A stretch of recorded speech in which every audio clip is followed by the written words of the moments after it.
الرحيم. إلى أهلي الكرام في قضاء الصادق، السلام عليكم ورحمة الله وبركاته. بعد حقبة من التهميش والحرمان والنقص في البنى التحتية وفي المشاريع، لله الحمد الآن بدأت مرحلة جديدة من الإعمار، من تأسيس مشاريع جديدة. الشركات الحمد لله حطت برحالها في القضاء، بدأ العمل، ولا بد من وجود صعوبات، لا بد من عراقيل في حركة الناس، لأنه احنا بنى تحتية كانت غير قابلة لمتطلبات المرحلة، والآن نريد بنى تحتية جديدة، توسعة في الشوارع. مثلا الشارع الوسطي اللي بوشر العمل به شيء أكيد هذا ومتعارف ومعمول به في كل العالم، أنه عندما يبدأ العمل في شارع معين هذا الشارع يقطع مرحليا، كل مرحلة تقطع فيه مثلا الشارع في منطقة معينة، وأكو طرق بديلة، طرق فرعية بديلة.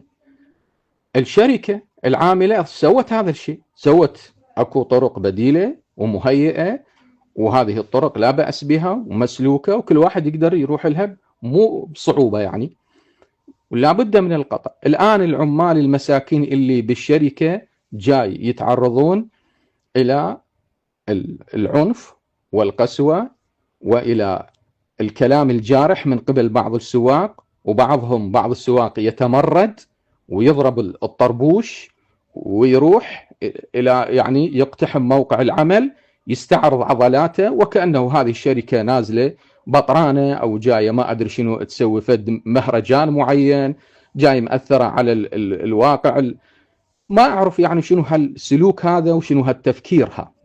احنا بالوقت اللي ننتقد ونقول انه الدولة مهمشتنا والدولة حارمتنا والدولة ما تعطينا، من تريد تحقق الخدمات وتحقق المشاريع، يكون البعض، طبعا هذا البعض القليل جدا والنادر، يتعامل بهالطريقة هاي. يعني ما أريد أوصفها بعد بقسوة أكثر، الطريقة الغير لائقة، يعني هي المفروض نعبر عنها أقسى من ذلك، لكن نحترم شوية المشاعر يا أخوان. ترى مو هالشكل، مو هالشكل، يعني خرجت من طورها والله.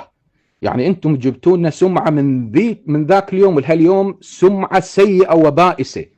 عاد كافي، كافي. ترى الدوله بها السلطه وبها قوه وبها قوه امنيه وبها ردع، وانت اللي تستعرض بعضلاتك. انا عرفك كل الزين ساعتين اذا يذبونك ورا القضبان تظل تبكي.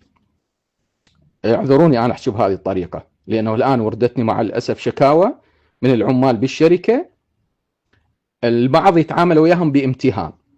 احترموا الناس، احترموا أنفسكم أولا، واحترموا الناس واحترموا العمل، ولا تخلون القضية تسير إلى مسار غير لائق.